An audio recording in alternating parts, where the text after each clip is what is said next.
Eu convido você a abrir sua Bíblia comigo na segunda carta do apóstolo Paulo aos Coríntios, segunda carta aos Coríntios, no capítulo 4, do versículo 1 ao versículo 6. 2 Coríntios, capítulo 4, os versos de 1 a 6. Nesta manhã eu quero ater-me neste texto, e à noite eu quero continuar esse texto, quero pregar a partir do versículo 7 até o versículo 16. Pela manhã eu quero falar sobre a glória do Evangelho, e à noite eu quero falar sobre a segurança do Evangelho, olhando a sequência desse texto. Mas nessa manhã eu quero convidar você a ler comigo esse texto, pensando naquilo que o Senhor fala-nos através desse texto nesta manhã acerca da glória do Evangelho. Assim diz a palavra de Deus: pelo que, tendo este ministério, segundo a misericórdia que nos foi feita, não desfalecemos, pelo contrário, rejeitamos as coisas que, por vergonhosas, se ocultam, não andando com astúcia, nem adulterando a palavra de Deus. Antes, nos recomendamos à consciência de todo homem, na presença de Deus, pela manifestação da verdade. Mas, se o nosso Evangelho ainda está encoberto, é para os que se perdem que está encoberto, nos quais o Deus deste século cegou o entendimento dos incrédulos, para que lhes não resplandeça a luz do Evangelho da glória de Cristo, o qual é a imagem de Deus. Porque não nos pregamos a nós mesmos, mas a Cristo Jesus como Senhor, e a nós mesmos como os vossos servos por amor de Jesus. Porque Deus que disse: das trevas resplandecerá a luz, Ele mesmo resplandeceu em nosso coração para a iluminação do conhecimento da glória de Deus na face de Cristo. Crescendo e avançando, essa é a temática que nós temos pensado neste ano. Crescendo em todas as coisas naquele que nos chamou para a sua eterna glória, crescendo na graça e no conhecimento de Cristo, crescendo no testemunho do Evangelho, crescendo na fundamentação da fé pela palavra de Deus, crescendo e avançamos para um bom testemunho, avançamos para a obra missionária, avançamos como povo de Deus para trazer luz em densas trevas. Essa é a nossa proposta para esse ano, pensando que nós estamos nos preparando para a nossa celebração do centenário de fundação desta igreja. Um tempo muito agradável, um tempo muito bom que o Senhor tem nos dado. E nessa manhã eu estou atendo-me a esse texto porque, fazendo uma devocional, esse texto arrebatou o meu coração, prendeu a minha mente, tendo em vista que nós vivemos um tempo de grande dificuldade com a pureza do Evangelho. Vivemos tempos em que prega-se muitas verdades, mas às vezes, em algumas igrejas, em alguns púlpitos, falta a simplicidade e a pureza do Evangelho.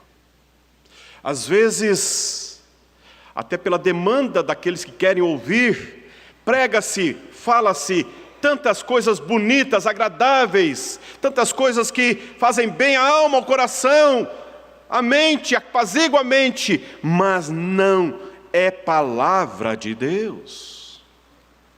Vivemos tempos em que o Evangelho está escondido, envolvido, ele está encapsulado por filosofias, por verdades culturais, por pensamentos filosóficos contrários à revelação bíblica, que tem pretensa revelação de Deus, mas é tão somente palavra humana. O apóstolo Paulo escreve 2 cartas à igreja de Corinto. Na verdade, são 4 cartas, diz a história. Os historiadores dizem que são 4 cartas que ele escreveu. Nós temos registro de 2. A primeira carta ele escreveu respondendo algumas perguntas que a igreja formula e também tratando de graves problemas daquela igreja. E a segunda carta ele escreve em viagem missionária e ele vai então tratando de questões muito sérias e também respondendo questões que a igreja lhe traz. E qual é a preocupação do apóstolo Paulo? É com a pureza do evangelho naquela igreja.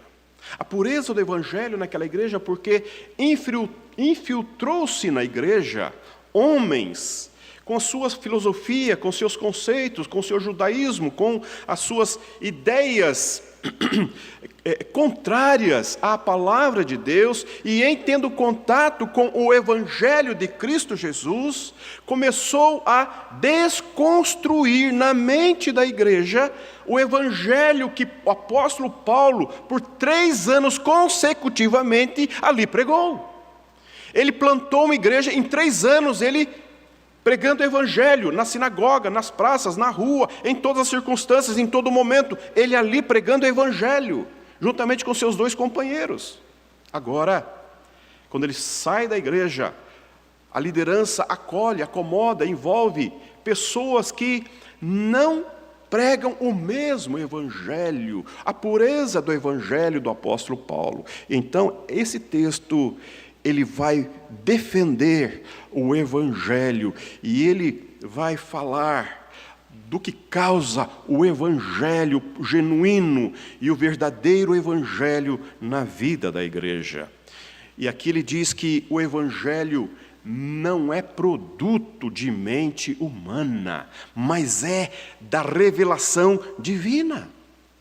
O evangelho é de Deus, não é construção humana.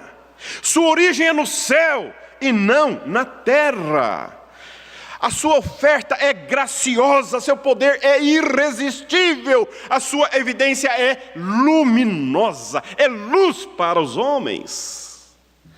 Meu irmão, eu quero falar para você, minha irmã, nessa manhã, sobre 6 pontos importantes sobre o evangelho. 6, mas são rápidos, viu? Não vai demorar muito não.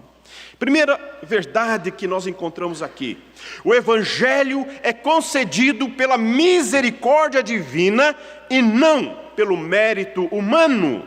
O evangelho é concedido pela misericórdia divina e não pelo mérito humano. Veja o que ele diz no versículo 1: pelo que, tendo este ministério, segundo a misericórdia que nos foi feita.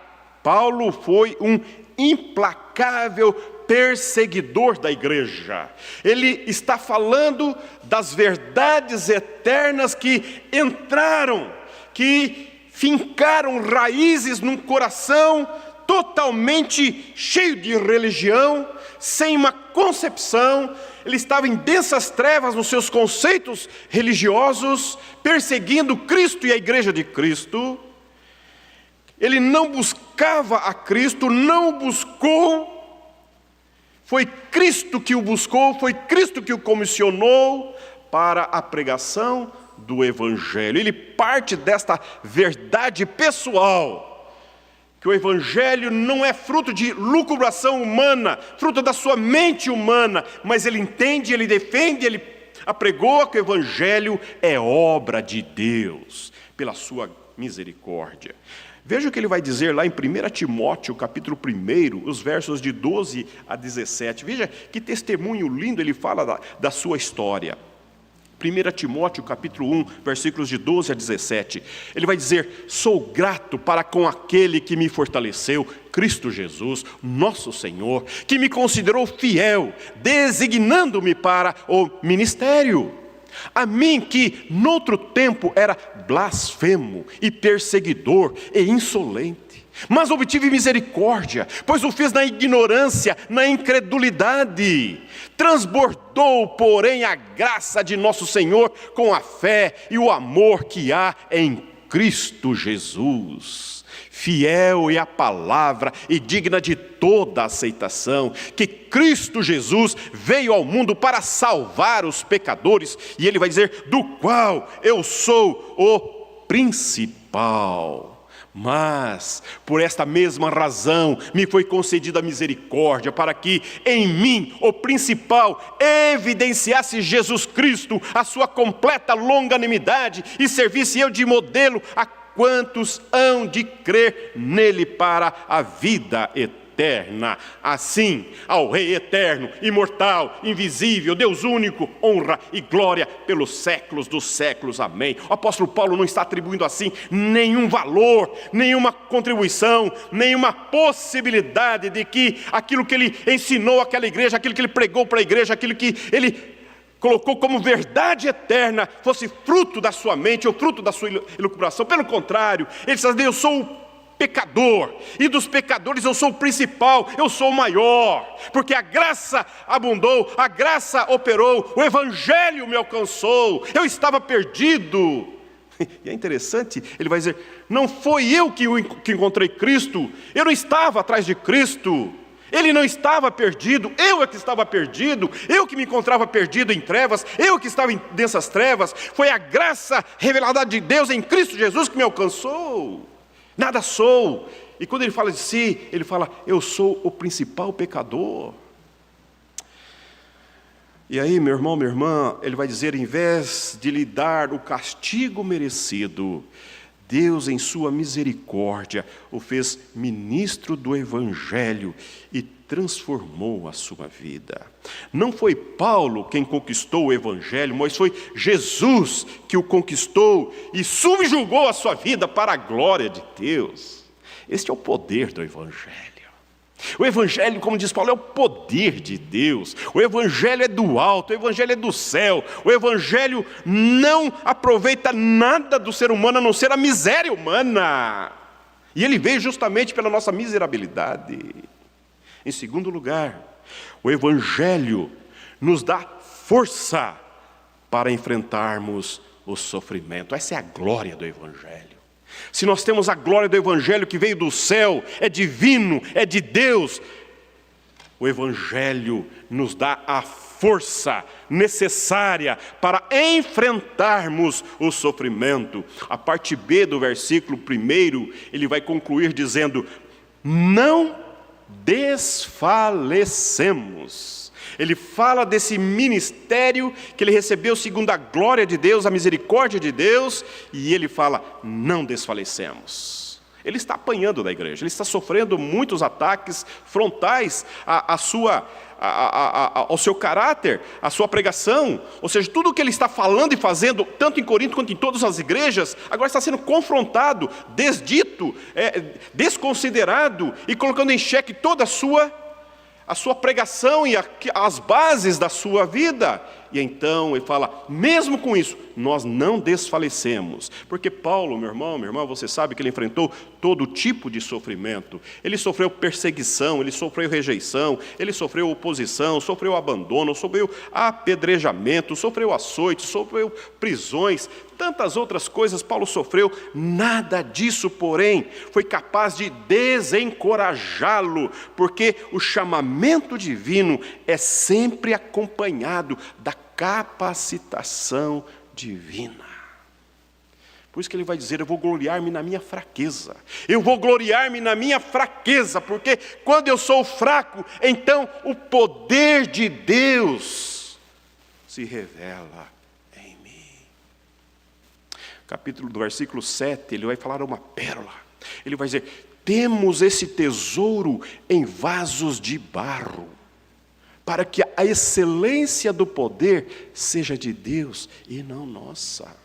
E nessa manhã eu quero dizer para você que é bem certo que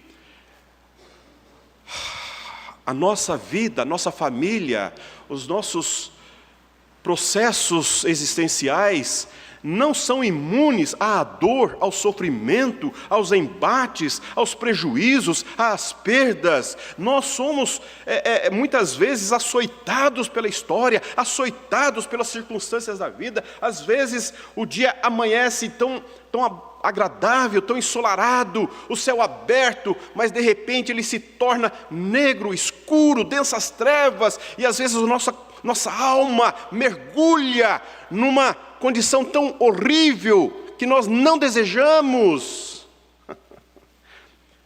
O apóstolo Paulo está dizendo: nós não desanimamos, porque o Evangelho nos sustenta, nos acolhe e nos fortalece. Na oposição, na contraposição, é o Evangelho que firma e fixa nossa mente no Cristo da fé. Em terceiro lugar, o Evangelho nos capacita a ser íntegros na comunicação do Evangelho. O Evangelho nos capacita a ser íntegros na pregação. Veja o versículo 2. Pelo contrário, rejeitamos as coisas que por vergonhosas sejam ocultas, não andando com astúcia, nem adulterando a palavra de Deus, antes nos recomendamos à consciência de todo homem, na presença de Deus, pela manifestação da verdade. Meu irmão, deixa eu falar uma coisa para você aqui.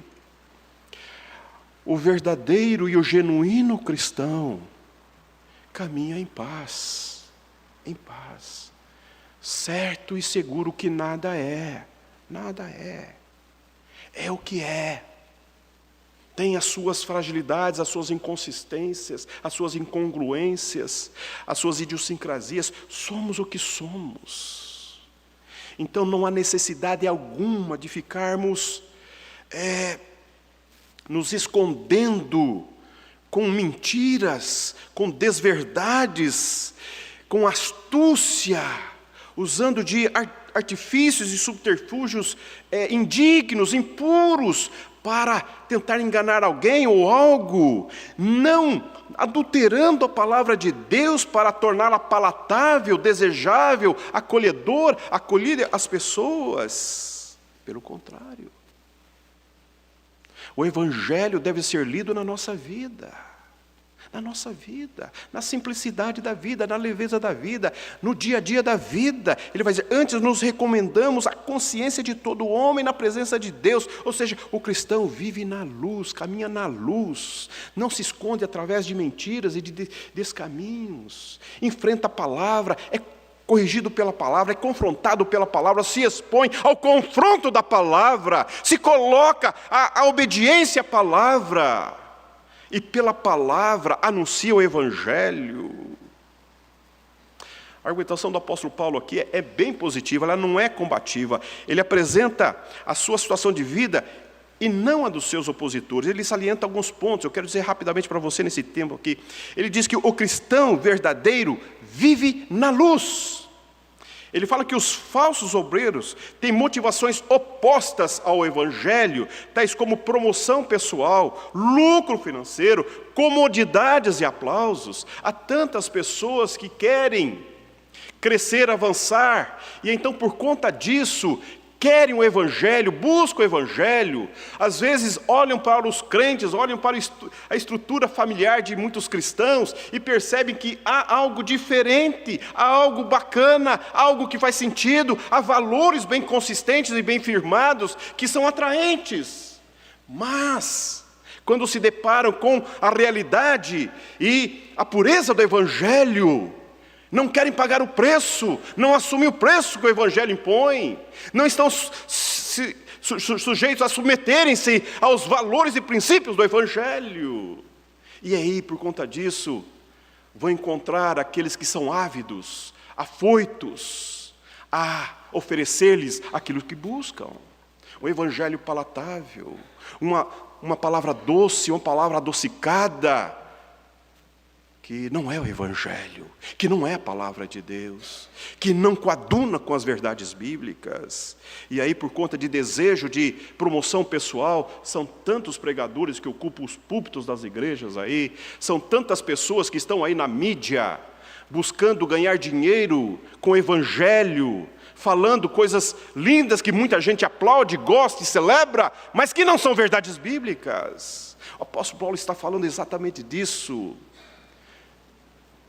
A glória do Evangelho afeta, transforma, e ela é radical, porque ela muda de dentro para fora, não é de fora para dentro. Ele tem essa experiência, ele tem essa radicalidade, ele se conhece, ele sabe quem ele era, e você sabe quem você era. Você sabe o que o Evangelho causou na tua história, o que o Evangelho causou na tua vida, a mudança, a transformação da mente, os movimentos do coração, apaziguamento da alma, o pastoreio da alma. Você sabe o que o Evangelho causou em você e continua causando. Se não for isso, não tem Evangelho.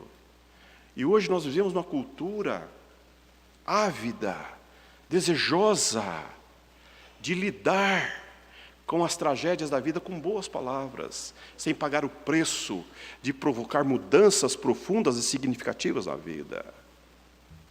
E aí vão atrás de pessoas que querem promoção pessoal, pessoas que estão atrás de lucro fácil, pessoas que querem aplausos, plateia. Ô meu irmão, minha irmã, nessa manhã, o Evangelho é a simplicidade do poder de Deus na história humana. É o poder com a fraqueza, é o encontro do céu com a terra. O Evangelho é esse poder extraordinário que entra na nossa história e destrói, que tira o eu do trono e coloca o Evangelho, Cristo Jesus. O Evangelho é esse poder que o Espírito Santo tem de agir na nossa mente, renovando a nossa mente, desentronizando a minha vontade, a minha volição, e nos encaminhando à santa e bendita vontade de Deus, registrada na sua santa palavra. Isto é Evangelho.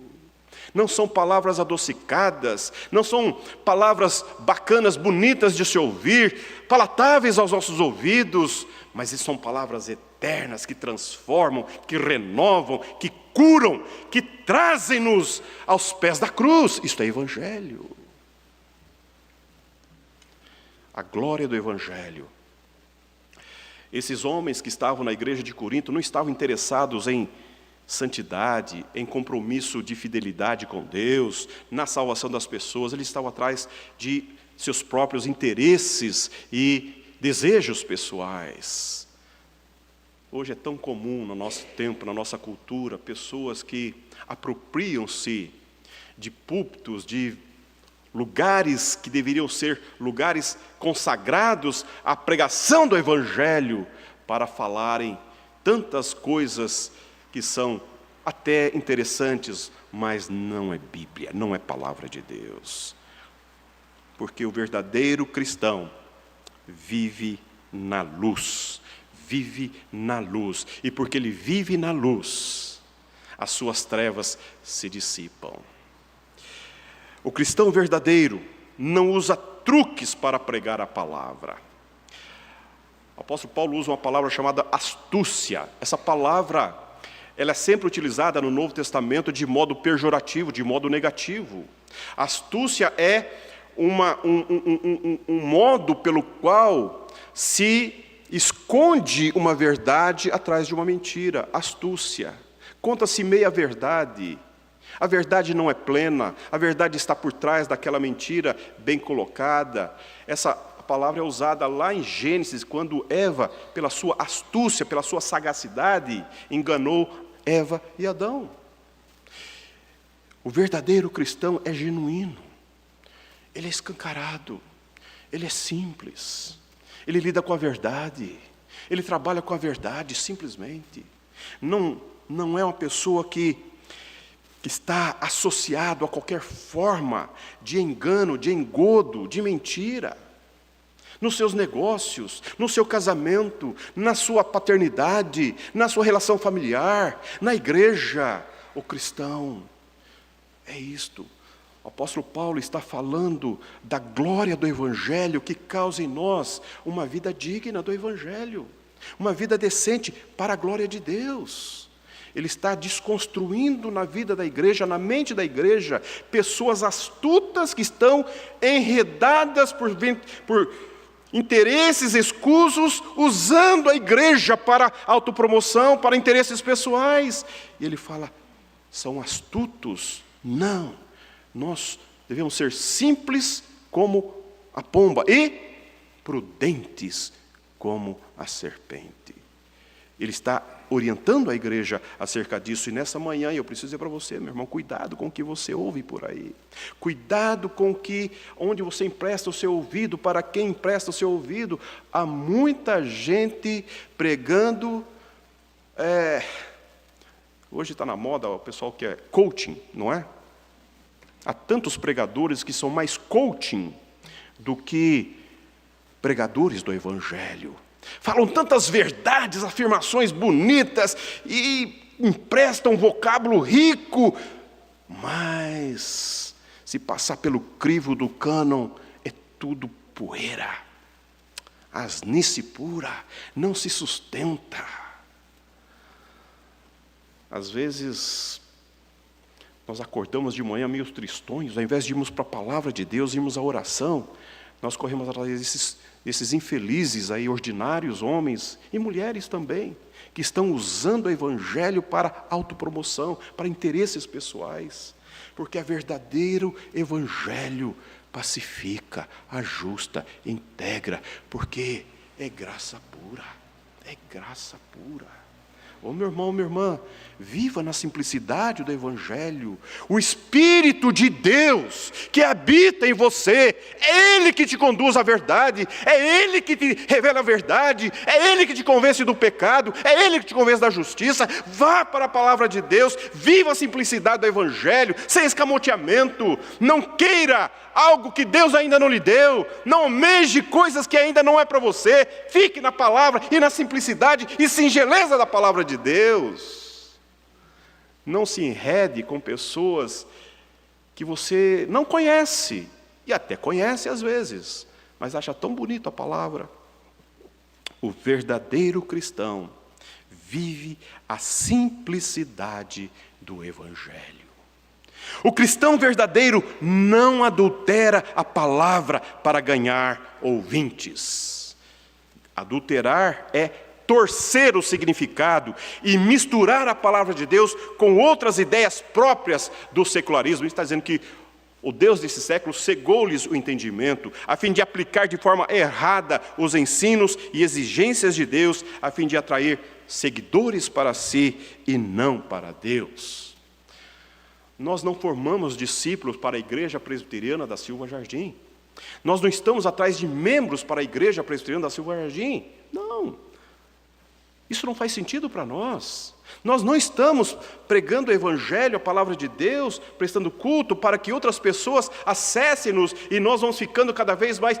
Nós não temos esse interesse, não é nosso desejo inicial, meu irmão. O nosso desejo é que a glória de Deus, que o poder de Deus, que o Evangelho alcance o seu coração, renove a sua mente, restaure a sua vida, provoque mudanças profundas e significativas para você ter a eternidade com Deus. Esse é o nosso desejo, é isso que Paulo está pregando.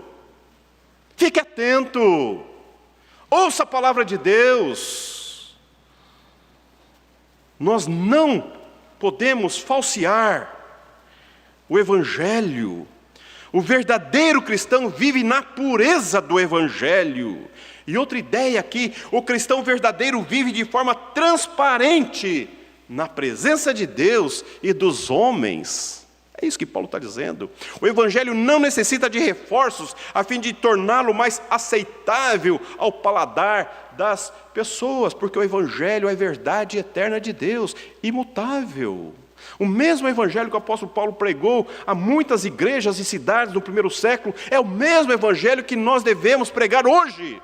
O mesmo Evangelho, sem acrescentar ou retirar nada, porque o Evangelho é o poder de Deus.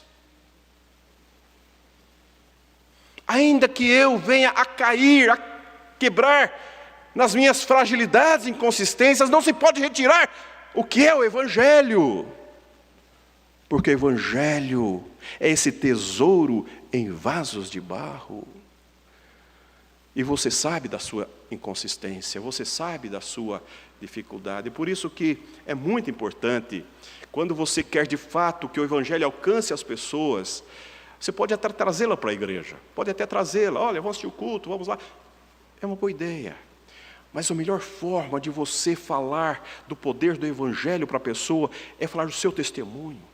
É você falar o que o Evangelho fez na tua vida, na tua história, no teu coração, na tua mente, o que ele causou dentro de você, nas suas afeições, na sua volição, nos seus intentos humanos, o quanto o Evangelho transformou a sua mente, renovou seu coração, oxigenou a sua alma. É isto que você comunica aquilo que Deus fez em você, o Evangelho, o poder de Deus que atuou na sua história, na sua fraqueza, que sustenta você. É isso que nós somos chamados a comunicar, é isso que nós somos chamados a pregar, e pregar a palavra de Deus na nossa vida. O Evangelho não necessita de reforços, não. Ele é suficiente, ele é eficiente, porque ele é a verdade. Nenhum expediente psicológico poderia elevá-lo, ou melhorá-lo, ou torná-lo mais eficiente, ou mais interessante. Ele é o poder de Deus. Por isso que Paulo fala, para mim o viver é Cristo, para mim o morrer é lucro. Quando nós temos essa consciência, essa pacificação na alma, se eu vou acordar amanhã na cama na qual dormir, glória a Deus, vou viver para Deus. Mas se na noite Deus me arrebatar, glória a Deus, melhor para mim. Essa paz, este equilíbrio, essa segurança, essa certeza, que apesar de mim, apesar das minhas inconsistências, apesar das minhas tragédias, apesar de quem eu sou, é o poder de Deus que está agindo em mim para a glória dEle. Simples assim, simples assim. Nada mais que isto. Não preciso adocicar, não preciso acrescentar. Há igrejas hoje que parece mais uma ONG do que uma igreja cristológica, cristocêntrica.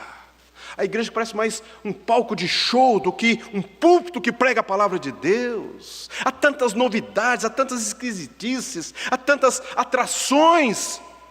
Se o Evangelho não for atraente por si mesmo, precisamos fechar as portas da igreja. Porque é o Evangelho que transforma, é o Evangelho que muda. É a única mensagem que a igreja tem, é o Evangelho de Jesus Cristo.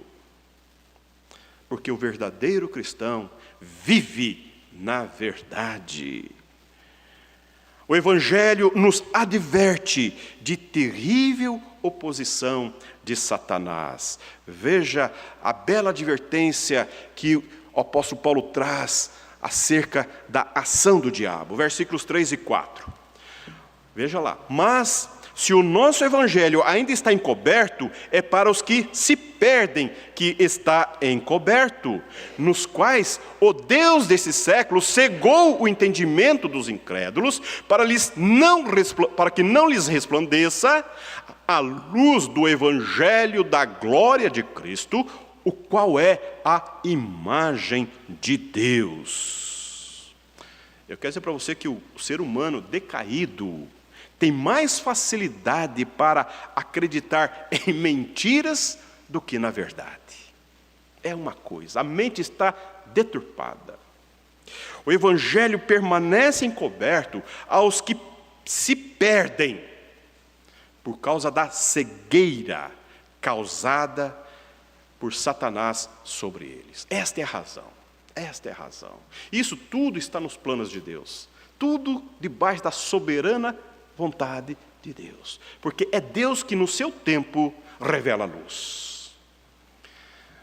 Um exemplo que possa nos ajudar, hoje, por exemplo, o sol está brilhando nas alturas, concordam comigo? O sol está na sua intensidade, como sempre, mas aqui o céu de Curitiba, há uma nuvem densa, não é? que não permite experimentarmos e virmos a luz do sol.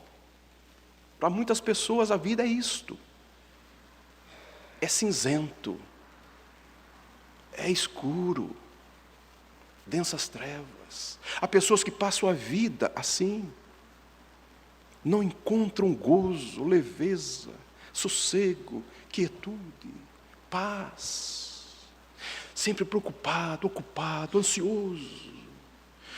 Porque Satanás lhe cegou o entendimento. Não reconhecem a luz do mundo. Não reconhecem o Cristo, Criador da luz. Vivem em densas trevas e reproduzem trevas. Oh, meu irmão, oh, minha irmã, isto é uma realidade. Paulo está dizendo, isto é o que acontece. O Deus deste mundo cegou-lhes o entendimento. E talvez você conviva com pessoas que desdém do Evangelho, não consegue compreender a sua fé, as suas motivações para ser um adorador e um discípulo de Jesus. Talvez você conviva com pessoas que são totalmente, para elas não faz o menor sentido o Evangelho. E você olha para a vida, que tragédia de vida, que obscuridade de pensamento, que quão perdido está nas suas próprias compreensões. O problema é que das pessoas rejeitarem o Evangelho não está nele, no Evangelho, mas na mente tomada pelas trevas. Ou seja, as pessoas não aceitam, não vivem, não querem o Evangelho, porque a sua mente está obscurecida de tantas trevas. Eu quero dizer para você que o Evangelho salva ou condena. Ele salva os que creem e mantém debaixo da condenação divina os que a rejeitam. Porque o Evangelho é a boa notícia de Deus. E a boa notícia de Deus é Cristo. E Ele veio para buscar os perdidos do Senhor. Ele veio atrás das ovelhas de Deus. Ele veio buscar os que são do Senhor. O Evangelho não é para todos, essa é a grande verdade. O Evangelho é para os que creem, e os que creem são aqueles que Deus lhes dá a condição de crer. É simples isto. Por mais duro que seja essa verdade, me perdoe nessa manhã te trazer essa má notícia. Há um poder intrínseco ao Evangelho. Há um poder que é próprio do Evangelho, que é a regeneração. Deus é o Criador da vida, e Deus é o regenerador do nosso coração. E o que faz essa regeneração é o Evangelho. É o Evangelho que regenera, é o Espírito Santo que aplica essas verdades eternas ao coração do descrente. É o Espírito Santo que desvenda, que retira as escamas dos olhos, que traz luz ao entendimento, que trata o coração. É o Espírito Santo.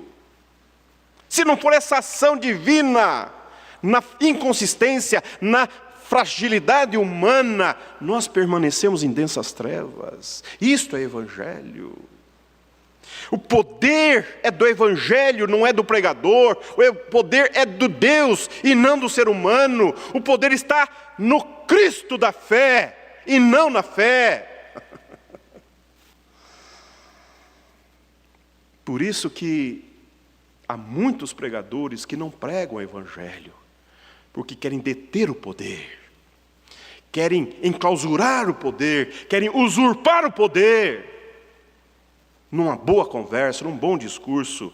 Mas nessa manhã eu quero dizer para você que a glória do Evangelho é esse poder intrínseco, inerente a Ele mesmo, que salva o mais impenitente pecador, que tem o poder de resgatar das profundezas do inferno e trazer para a glória de Deus a pessoa mais incrédula.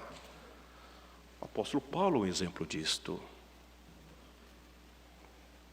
Agora, o diabo interfere na mente dos ouvintes. Ele age o tempo todo tentando impedir a obra da evangelização. Os não salvos são escravos do mundo, de Satanás e das próprias inclinações pecaminosas de seus próprios corações. Esses agem em conjunto para impedir o arrependimento dos pecadores.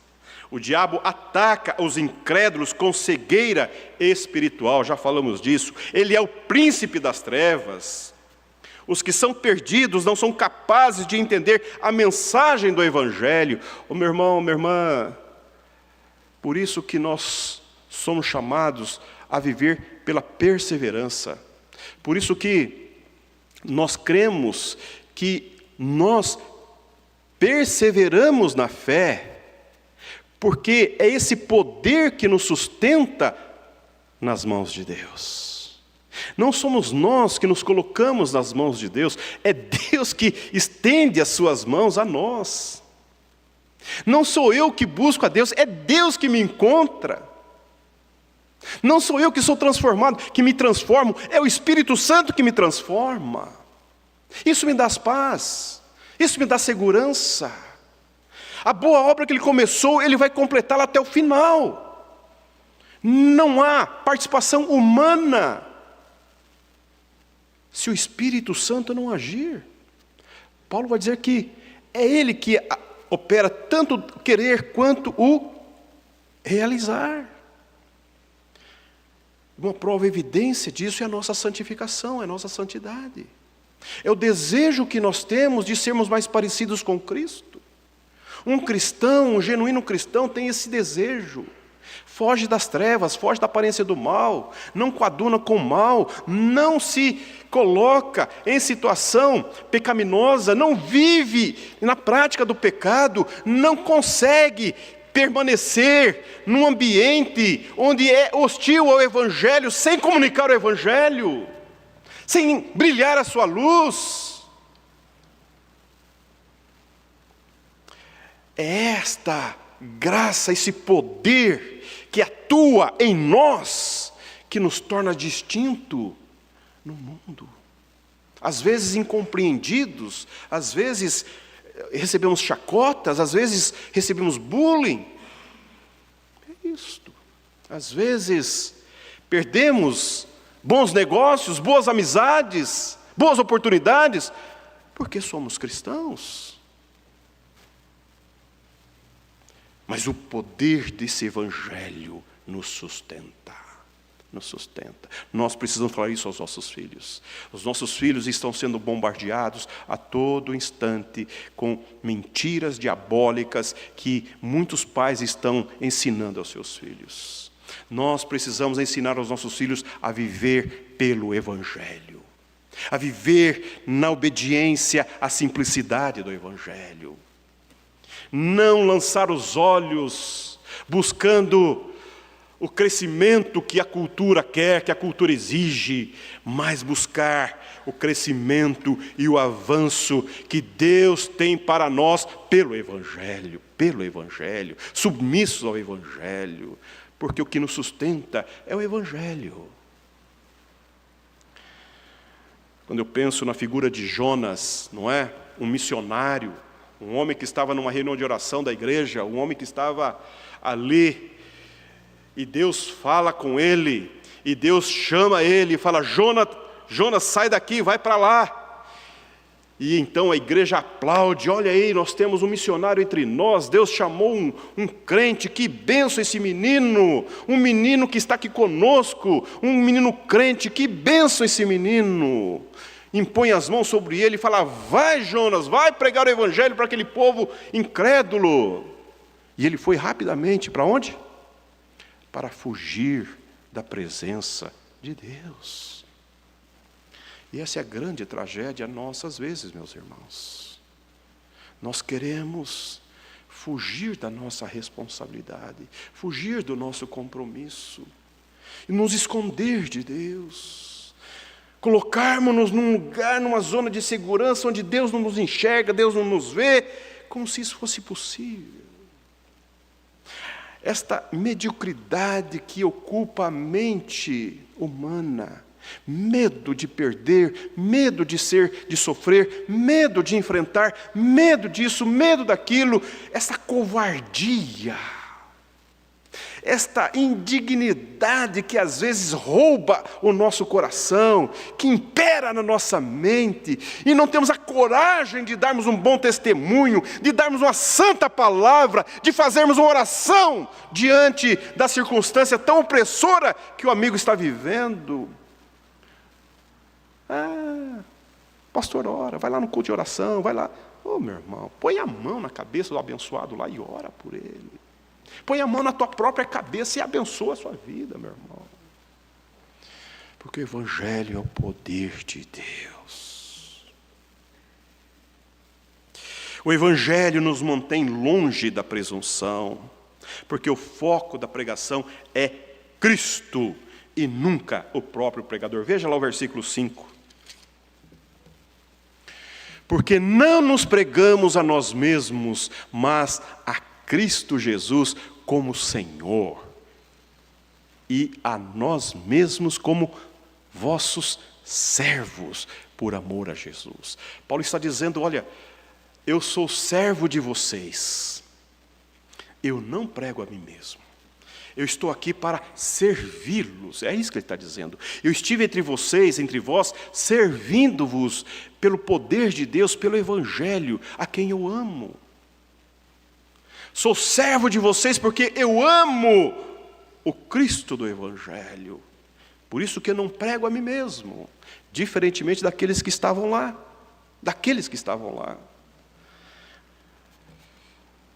E esta é a grande diferença do genuíno cristão.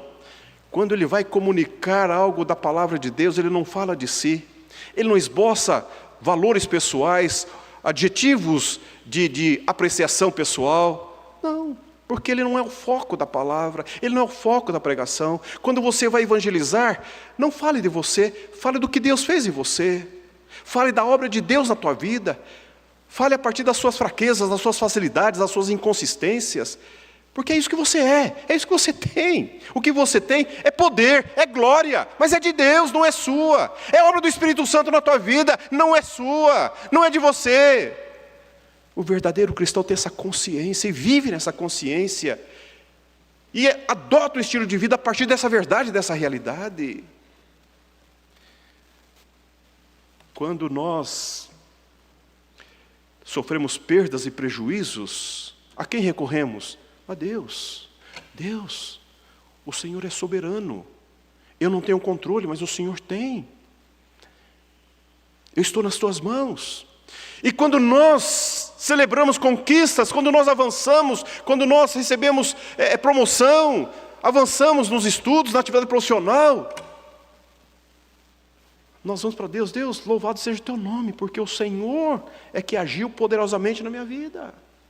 Glória a Deus, foi o Senhor que me curou, foi o Senhor que me restaurou. O cristão é isso, é um estilo de vida diferente. Nada é seu, nada vem de si, tudo é obra de Deus, é para a glória de Deus. Mesmo a tristeza, a perda, a dor, e também as conquistas, os avanços, as conquistas, tudo vem de Deus, é para a glória de Deus. Isto é viver pelo Evangelho. E aprender a viver em todas as circunstâncias, tanto a ter quanto a não ter, pelo Evangelho. Cristo é o cerne do Evangelho. John Wesley fala que o Evangelho é Cristo Jesus. E nesta manhã eu quero encerrar a minha fala, meu irmão, minha irmã, quando nós vamos celebrar a ceia do Senhor, eu quero convidar você a aplicar na sua vida algumas verdades. No serviço ao Evangelho não há mérito, mas misericórdia e graça que produzem gratidão intensa. Pense nisto. No serviço ao Evangelho não há mérito, mas pura misericórdia e graça. É privilégio nosso estarmos envolvidos por Deus na obra que Ele está fazendo no mundo. O Evangelho nos alcançou por misericórdia e graça pura de Deus, sendo nós quem somos, para a glória de Deus. Isso deve produzir intensa gratidão em nosso coração. No serviço ao Evangelho não existe um mar de rosas, mas um sofrimento jamais termina no desespero, mas na vitória. O Evangelho triunfa na tua história, o Evangelho triunfa na tua vida, o Evangelho prospera na tua história e o coloca não numa cova que você sucumbe, mas na glória eterna da ressurreição. E esta é a grande esperança que nutre a alma do cristão genuíno, a ressurreição, que tudo passa. Então as tristezas não nos levam à sucumbência. Sabe o que é sucumbir? Falir, evaporar, deixar de existir. Nunca.